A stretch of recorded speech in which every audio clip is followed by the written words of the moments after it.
Welcome back to another episode of Simplifying Social Media. Today I am joined by Holly Meyer Lucas from Jupiter. Mouthful. I know. And I've said it in my head like 500 times. I don't know that I've actually ever said it out loud because I That's always read your funny. name. That's funny. So tell us a little bit about where you're from, your team size, your production, and then we'll jump right in. It's funny not to answer your question with a question, but the like how social media works. It's like you recognize people's names in their headshots, Yeah. but like saying it out loud, it's like um so my name's Holly Meyer Lucas, 3 words, no hyphens. I'm in Jupiter, Florida, which is near Palm Beach, South Florida. My team fluctuates between 25 and 30 agents and support staff. I like to keep it under 30. So we usually have like a wait list. 30 is kind of the sweet spot for us. We sell on average 150 million a year, give or take. It's funny, our numbers recently, like that number is so challenging for team leaders right now because for the most part, people in 2021 and 2022 was like gangbusters. And now it's kind of back to reality-ish, you know? Yeah. So that's the rolling average. The recent one. Yeah. So our average price point is between 1.1 and 1.5 for our listings too. I'm in the Palm Beach area of South Florida, so it's like luxury is kind of our thing here. Yeah.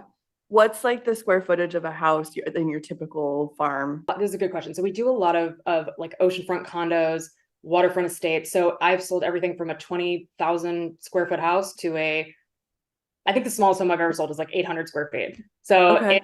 it's literally like the whole spread. Our area uniquely has the whole spread of real estate. Cool. Yeah, cool. So you mentioned that you're the team lead. When did that happen? How did that happen? Were you a solo agent? How did that whole thing conspire? Yeah. So I've been in real estate for 8 years. I was a solo agent for about 30 seconds. I started my team almost immediately. The way that I started my team was I secured a listing. I was in the bullpen at Keller Williams, and a come list me call came in randomly, which is like if if you're in real estate, you know how rare that is. If you're just like an agent on floor time, right? Yeah. So I go on this listing appointment, and I sell myself as this we entity, and I don't know why, but like we was just coming out of my mouth. And then I got the listing, went back to the office, found an agent in the bullpen whose name's Savannah. She's amazing. And she was 19 years old at the time. She had sold one house.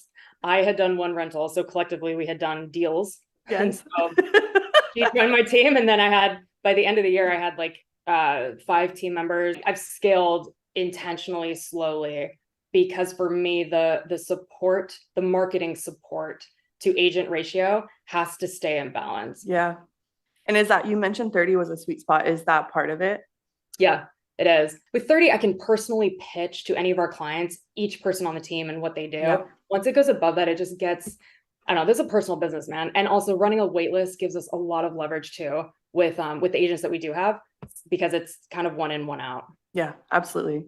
That's a great tie into our first like legitimate question, even though I've already asked you like 6 questions. Tell me a little bit about the role social media plays in your real estate business and some ROI you've seen from it.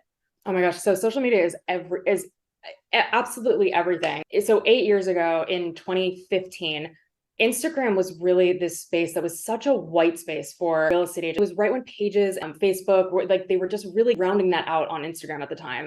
My personal brand story is so unique, and I feel like you can uniquely appreciate this because of the luxury dynamic with it. So when I first started my team, I went to town studying all the professional luxury real estate agents, right? Yeah.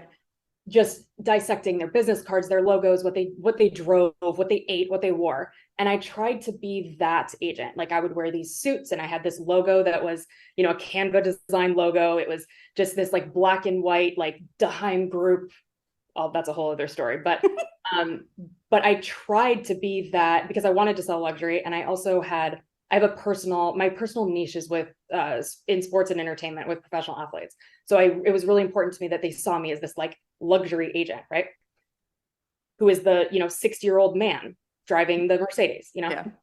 So then I would go on appointments, or I would meet with, despite that first listing that we did get, going on appointments and meeting with people, there was such a misalignment between what I was putting out there in the universe and who I actually am in person. Like if you meet me in person, it's like I'm high energy, and I'm like I'm going to drop an F-bomb, and I'm going to like become your best friend. Like that's who I am. And I also on social media, I talk in emojis. I was posting all kinds of graphics. Like I lived in Canva in those days, and I still do. And I was, creating all these fun, colorful, like Holly graphic. You look at any real estate agent who's in our demographic, like I feel like this, like between the ages of 25 and 45, and I'm not capping it at 45, like there are older agents that do this, but like we're cute on Instagram, right? Yep. Like how many agents do you work with that are like doing it? So Yeah. back then that wasn't like a thing, Yep. So I was just like this joker, just putting emojis on everything. And I remember my broker at the time told me, like he pulled me into his office to tell me to tone down the emojis. Like literally we had a conversation about emojis. And now and I'm not saying that anyone like that I was the first. It's not that. It's just the risk of doubling down on who you actually are. So yes. I couldn't buy a client when I was, all professional, whatever. And once I recognized that my maiden name is Meyer, and like at my core, I was born Holly Meyer, right?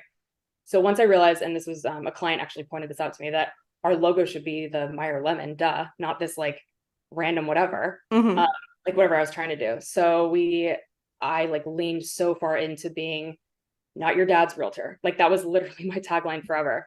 And on social media, like I would literally put that out, like hashtag not your dad's realtor. And what ended up happening was our client avatar became so mother trucking strong because all these people, it's like when you're speaking to everybody, you're not speaking to anyone, right? And so I very specifically targeted accidentally these moms that were like me and who needed to sell their homes and who weren't intimidated by Mercedes guy, Yep. Anyway, so social media has been absolutely everything because it gave me, and it gives agents, especially new agents, the opportunity to set the tone and set your own narrative. Most people get into real estate with a former career and like a former life. Like I was just speaking at this event and I was like, raise your hand if real estate was your first career out of high school or out of college even. And the entire room, there were like 200 people there. One person raised their hand, right? So you have an opportunity when you get into real estate to really figure out who you want to be and what your brand is. And social media is like it's a total canvas for that. Yes. And you use Canva. Yes. By the way, girl, I literally think that you single-handedly have made me thousands of dollars on I thought I was a ninja. Holy smokes. Let me tell you, the most content that we share internally on our team here between my marketing director and is your stuff. Oh my God. I didn't know that. Wait, I didn't know this. Crazy. I learned about AI for the first time, like really about AI from the first time from you. That's awesome. God. Okay. So this is funny because before we hit record, we were talking about how we feel like we've already known each other, even though we've never met. But that's like the awesome part about social media is like, I'm like half introverted. I'm not a salesperson, but like that, it sets the platform for these kind of conversations that just feel so natural because there's something about us that we've connected with our content or whatever it is. And we already feel comfortable with each other, which is so cool. You just brought up a really good point that like you are who you are, like you uniquely, because I think this is unique. The ones that do it very well are crushing it right now. And you are, because your online presence is the same as how you are in person. That's what I was getting at with that story is that when you start building your personal brand, you have to present who you actually are. Yes. That's why you and I, when we kicked off this call, our cadence like fell right in because I'm who I am, so we already do know each other. Yes. Right. Like if we had jumped on and I was like low energy and you like, it'd be weird. Right. Yeah, and you wouldn't want to hire me. Whoa. Yeah, it'd be different. Yeah. It'd be weird. So this is really good because I get so many questions when I say niche down, niche down. So like I have been making audios for realtors to use. And a lot of what I try to push is to call out who you want to work with. Yeah. And a lot of times agents will come back and say, I specialize in residential real estate. Yeah. Yeah. And you had mentioned just now that you accidentally started attracting. So can you dive into that a little bit more of like your avatar? What is an avatar? How does that work? How did you figure that out? I did it accidentally. And now I've made it my personal mission to make sure that other people understand this. So like, this is actually one of my niches, which is so weird. So my personal sphere, my personal book of business are professional athletes, celebrities, and their adjacent, financial advisors, sports agents, whatever. Okay. That is one of my niches because I also am a baseball wife. My husband played baseball forever, blah, blah, blah, whatever. But my personal brand is an empowerer of women, all the things, whatever. Yeah. You can have so you should only have one personal brand, but you can have multiple niches as you move and shake through life. Having a niche, when people hear that, it's like they think that it needs to be like sports and entertainment or historic homes or first time home buyers. And it can be those things. Mm-hmm. When I say niche down, it's getting so freaking granular with the person who is you're uniquely going to serve the best. Yes. So for example, with your platform probably won't speak as well to a 70-year-old man who like sells bajillion dollars and he has a marketing team. Like your content's not going to land with him. So don't go after him. Like, duh. And I think the thing that real estate agents do very poorly is they have this mindset of, and it's almost like I'm saying this, like, give the freedom to anyone that's listening to this to not be focused on this, that by niching down, you're going to cannibalize another segment of the market. It's like, well, so 7-year-old man, if he was a home buyer, right? Like, okay, well, I don't want to cannibalize an opportunity with him. Bitch, he's not going to hire you anyway. Yeah. You're not aligned, yes. right? So let that one go. By the way, his wife's sister, who is high energy, and I'm using myself as an example, who is high energy, the whole thing, I'm going to be her people because authentically that's who she is and that's who I am. Yes. So when you're saying like niching down in like residential real estate, it's like, okay, that is a niche. But then one layer deeper, like your dad was a plumber. Oh my God, specialize in tradesmen that you understand their life. Whatever. I can literally like, and I don't know, it's just something that I am so passionate about because you're not by niching down in tradesmen, like for example, or with plumbers, you're not cannibalizing the opportunity to then also like, you're not messing anything else up. You're just amplifying that. Just like preach. I tell people all the time, I'm like, I get people who are not in real estate wanting to work with me just because I put myself out there. And by niching down, I feel like that word is so overused, but by like being crystal clear, granular, like you were saying, on who you actually want to work with, you're going to attract other people too. And they're going to be like hoping that you'll work with them. And that's a whole nother layer to it. It's like, kind of like you were saying with the wait list and making it a little bit more exclusive. It's like, I really like you. I think we'd get along. Can you please be my real estate agent? Like, who wouldn't want that kind of response? That's so cool. Totally. One of the things that I like as part of my personal brand, and this is my like core personal brand, I don't like working with friends and family. And I put something out pretty controversial in 2017. I'll never forget this. It was shared all over the place. I put out a big bulletin that was like, I don't work with friends and family. I want your friendship, not your business. And the second I did that, it was floodgates for my friends asking me for real estate advice. Instead of feeling weird because they're buying a house. The thing that they're not telling me is that they had jacked up credit and they didn't want me to know that, or, you know, whatever. There's so many reasons why like your friends don't want to work with you. Right? And what it ended up doing is it made me more desirable to them to begin with.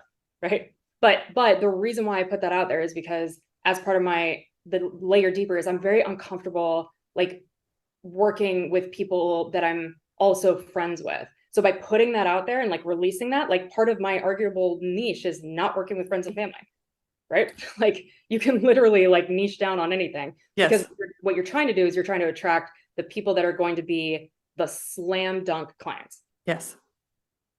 Oh my gosh. I couldn't have said it better. Like, I'm like, okay, so another thing too. And like, this is funny. At the beginning of the call, I was like, I feel like the people need to hear this. You can sell luxury real estate by being yourself. Okay, here's the thing. If you're in real estate, it's very likely that you're not a ultra high net worth person because you're working. Okay. Yes. When I say ultra high net worth, I mean people that are like buying these, you know, whatever. If you're, and this is broad brushstrokes. I know there are very many wealthy people that are real estate agents, right? But trying to fit into what you think is a wealthy person, like trying to be in there, it's going to be a misalignment. So be the person that they want to hire, which is yourself, you know? Like I literally sold a $30 million oceanfront estate with my logo being this lemon, like Meyer Lucas lemon stuff, neon logos. It doesn't matter because his wife loved me, you know, and she loved me because of myself. Yes. Oh my God, yes. I'm so excited about this conversation. Okay, so let's take it one step further. So we've kind of done the reflection work. We've thought about our avatar. We've kind of chosen what we want to work on and specialize in. How does that now translate to my social media profile? Yeah. Okay. So the thing that people struggle with a lot is how to then display that information The biggest fear everyone has, we just talked about this, is cannibalizing, another whatever. This is something that I consult on. You can I'm not pitching anything, but you can literally hire someone to help you build, like, round this out. The other thing is there are probably blind spots in what you might not be thinking about. Do you consult like that, right? Mm-hmm. Yeah. So 10 for 10 recommend hiring someone like you. How to put it out into the universe. The reason why it works is when it's authentic and genuine. So not overthinking it. And I just pause because it's hard advice to give someone, because everyone is in that vortex of overthinking it. If you take a risk by just shooting the content, let's say it's video, and putting it out there and just seeing how it lands, even though every fiber in your being wants you to not do that, when you feel scared is when you're onto the good shit. Yes. Be vulnerable, be yourself, be authentic, shoot the content and post it. And if it doesn't clap, you can delete it. Yes. But I can almost guarantee you that it'll clap with the people that you're trying to target. Like, don't overproduce it. Don't overthink it. Don't look at the graphics that people like you and me are putting. Like, if you're just starting out, right? Don't feel like you need to do that stuff. I have tons of resources, people that do that stuff for me all day long, right? You don't have to do that. I started and built this by just putting shit out there. And I'm sure you did too, right? Mm-hmm. Oh God, my stuff, like when I first started. Don't go too deep in the archives. But I think it's important for people like you and me who like have the ability and capacity to present ourselves online in however way we want within this, because we're experienced, right? I think it's important for us to also be transparent that we didn't start like that. Very, very, very transparently, my shit was out there, right? It's refined now. Yes. And I love that you talked about seeing how it lands, because that's a big thing. Is like everyone's audience is so different. So if somebody who's like, oh my gosh, like idolizes you and thinks that they're similar to you, but posts the same thing, it might not land the same because your audiences are completely different. So using your analytics to really inform your next decision, like that's something I think that I got out of being a teacher. Is I'm extremely data driven. So like I'll give my kids a quiz, 50% of the class failed, 50% aced it. So then I have to now think, okay, how can I teach this reteach this 50%, but still serve this 50% who are already ready to move on. So it's like really looking at the data of your analytics of like the engagement, the likes, the shares, the comments, all the feedback you're getting, and using that information to help you get better with what you're posting. That's a really, really interesting point coming from a former teacher, because you actually can't pick that's interesting, really interesting. Being data driven is one of the most important things in the entire world. I made a absurd amount of money starting in 2019 by doubling down on advertising to California, because I was watching our website like a hawk. I watch our analytics like a freaking hawk. And I noticed this major spike of traffic from California. This was right after the tax reform. And I doubled down, quadrupled down on ads targeting California. And it was like shooting fish in a barrel because I was paying attention. One thing that is one of the most underrated things to do is to look on Instagram, for example, at the piece of content and this sounds so basic, but people don't do this. Look at the piece of content that you put out that got the most likes and shares and whatever. And 9 times out of 10, that piece of content is something that's vulnerable or deeply personal or your kids. And it's like, no shit, people want to hire you. Post more of that. Post the raw stuff. So, okay, so you have a team of 30. How does that work? Like just logistically, does everyone have their own page? Do you get leads from your page and give them to your agents? Like, what does that look like? Yeah, so I'm a non-producing team leader, which is fairly rare. I don't sell any real estate at all. I always have an agent that I bring in. The vast majority of our leads come in where it's either an inbound referral, someone calling the office, someone seeing my social media, someone seeing the team's social media, whatever. However it comes inbound, it's usually someone that is like, hey, I want to talk to Holly, or I want to hire you guys.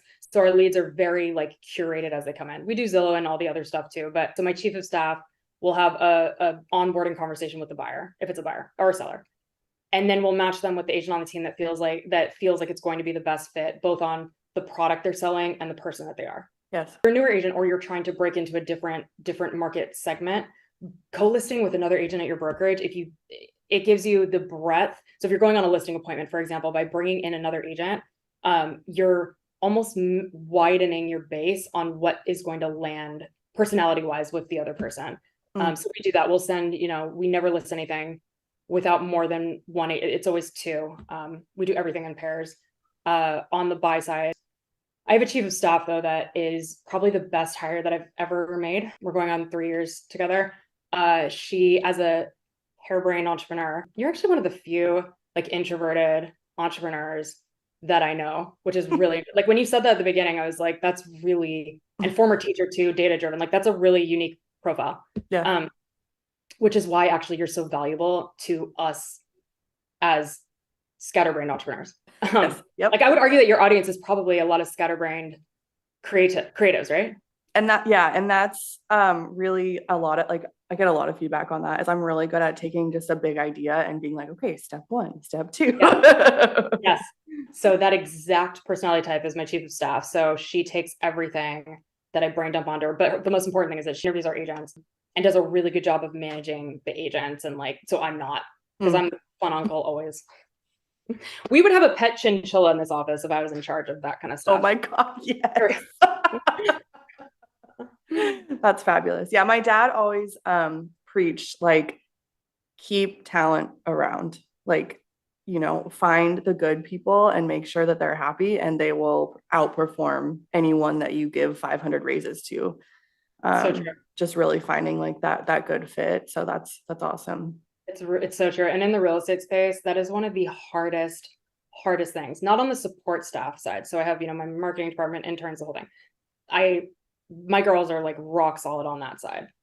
The agents, it's really, really hard to make agents, not to make them understand, but to impart on team member agents that when you're in a team going out on your, like just how hard it is to go out on your own. Yeah. Because the subtext there is like, oh, well, if Holly's giving me this advice, it's because she doesn't want to lose us. And it's, if you know me personally, like how opposite of the truth that is. Like I care so deeply about our agents. And when they decide to go out on their own, just how it, like most of the time they end up, I mean, I hate to say this, but most of the time they end up either going back to another team or just really, really struggling. A team environment, and I'm sharing this in case any of your audience are members of a team. Teams they provide so much for you that you might not realize because it's happening behind the scenes. Yes. It's an undertaking to go out on your own, man. It is.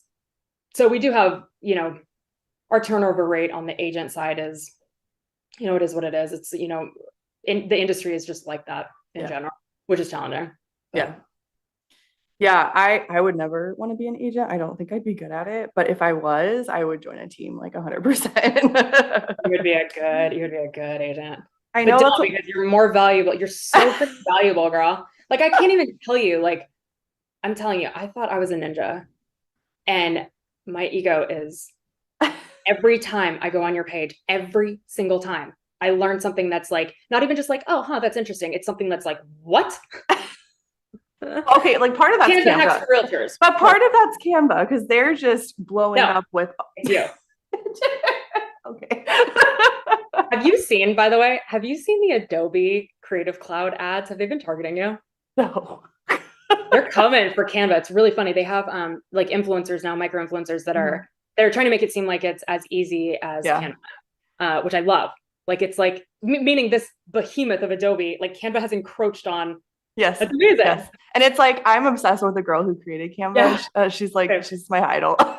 Same. That's why I'm saying it. I'm like, you freaking flustered Adobe enough. Like Adobe is coming for you, which is, that's the goal. Like, that's awesome. Okay.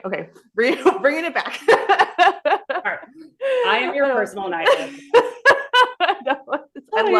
I love these interviews because I learn so much personally, and like, I don't know, because I'm not an actual agent. So I love talking to people who are actually doing it. And then I can take that information and help support others. So, okay. So we've talked about Canva. What kind of strategy shifts on your socials have you made? Video, Canva graphics? Like, what does that look like on your team or on your personal page or however that looks when you're trying to decide what the heck to post?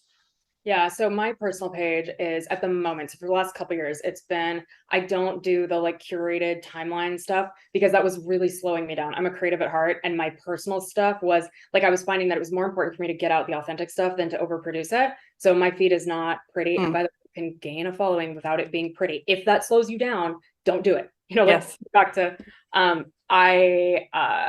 my team there's way more strategy around my team's page, because my team's page is where we also are promoting our listings. So I have to maintain the integrity of what people are hiring us to do.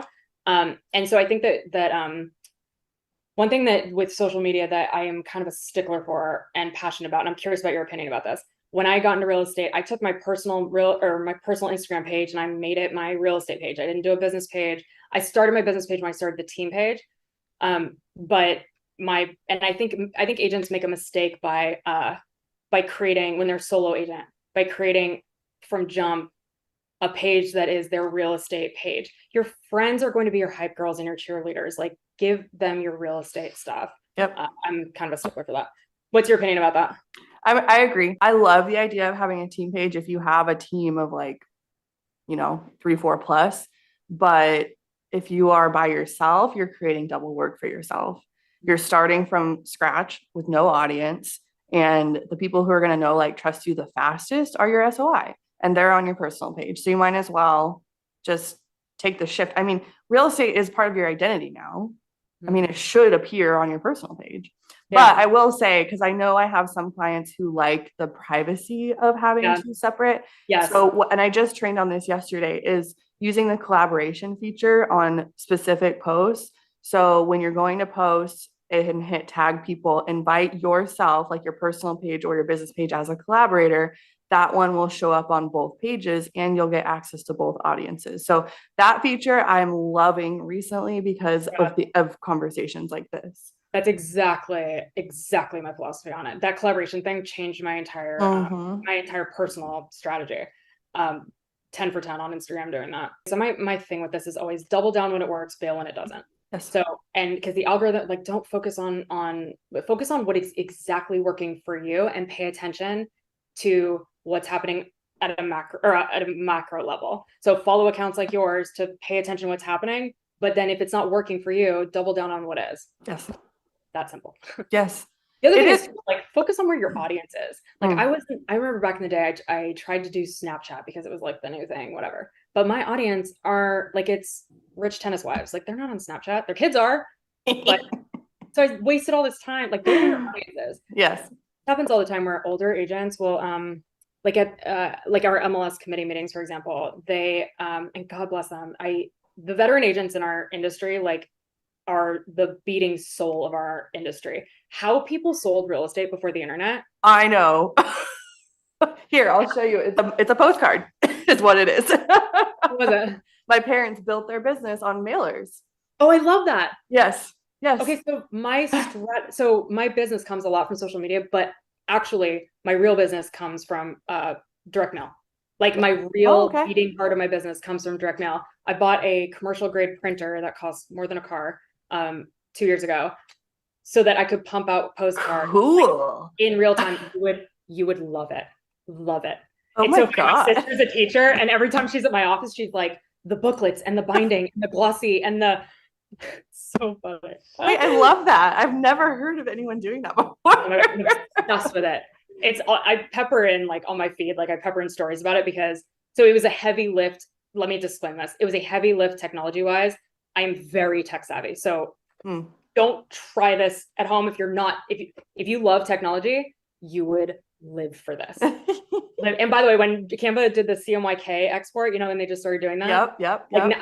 I can get a just listed postcard out in, if you wanted to list your house today, I could have it in a mailbox tomorrow. Whoa. And how cool for your clients and in your listing presentations to share that. They love That's awesome. You can edit this out. That was a total sidebar, but I love direct mail. Love. I'm not editing this out. Direct mail works, man. Well, and this is also something that I preach because there's so much research around if somebody sees your marketing in various mediums, it's way more effective. So they see you on socials. Now they're getting a postcard from you. Then they see your TV commercial. Then they see your billboard, whatever it is, but seeing you on multiple ways and being recognizable. And that goes with, your logo, your branding, but also your niche, we were talking about is okay, she's speaking every time I see her, I feel like she's talking directly to me. So I'm going to pay attention. I'm going to listen a little bit harder. Yeah, totally. What kind of business is it a real estate business? Yeah. So my parents, they've built their real estate business on mailers. And we were always, all of our extended family was on every single postcard. I love My that. first job was putting $5 an hour, putting the address labels on the I postcard. love that. That's my kid's first job too. Yeah. Before he figured out how to use the USPS tool. I love that. We went door knocking with them. I was like Easter Bunny one year. Like I've been involved in the marketing piece and I love that piece. And my parents actually, they brought Keller Williams to Northern California because there was no KW there. And my dad was like, I love this company. I love what it stands for. And they had their KW Roseville office was top in profit share nationwide for 2 years in a row. So that's amazing. And my first like job was receptionist of that office. And it was so scary because we had some like bigwigs who never answered their phone. And I was like, hello. Keller Williams Roseville, this is. Yeah. And they'd be like, can't you just go find him? And I'm like, no, there's 300 people here. Oh, that's so interesting. When did they open that office?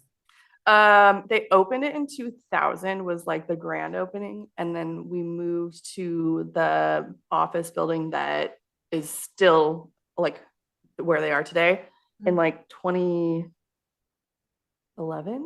I love that. Yeah. Dude, that's so two things you just said that like rattled my world just now is that as a kid of a real estate agent, because I think I have 3 boys and I'm also a solo mom. My husband works in baseball, but he's gone half the year. He's with the Giants. You're in the Bay Area, right? I love the Giants. Yeah. Anyway, but I'm in Florida, so it's a long freaking haul, blah, blah, blah. Yeah, I bet. For sure. My kids are with me all the time in the business, whatever. And I have this mom guilt over it constantly all the time. I feel like one piece of content that you could put out that would really, really clap with people like me is you are the child of a real estate agent and you don't resent them. Like that is like something that we as moms deal with, that like you ended up okay. It's something that I always like make fun of because we would always go to the grocery store and people would always recognize my mom because of the marketing that they were doing. And I would just be like, okay, we got to stop and talk to everyone in the grocery store. So part of my like value statement is supporting you so you don't have to spend all day on social media. Like you can go and be present with your families. Love that. I don't resent them at all. I would not be who I am like with all the skills that I have if I did not have the upbringing that I have. I'm very grateful for that. I didn't know that was sure. And I mainline your stuff, like I love it. And I didn't know that was part of your value prop. Like I feel like you should. Have you done a piece on that recently? Did I miss it? No. You should do that. That would literally, like, from a vulnerable, like, that would land with me so, and like it would land with me, but I would appreciate hearing that, especially me from like 4 or 5 years ago, like so much that like, and also you have a life skill. Like if you're a kid of a real estate agent, like you know how it works with real estate. Like, save money someday, kid. Oh yeah. Anyway. That's so funny. Okay. Whew. Okay. We've been talking a long time. So let's wrap it up. One tip or trick for agents when they're trying to decide what kind of content to put out there. Go to where your ideal client avatar is. And if you don't know what your ideal client avatar is, figure it out. Yeah. This has been amazing. Thank you so much for your time. Yeah, it was so good talking to you. Thank you so much for having me. I appreciate it. Absolutely.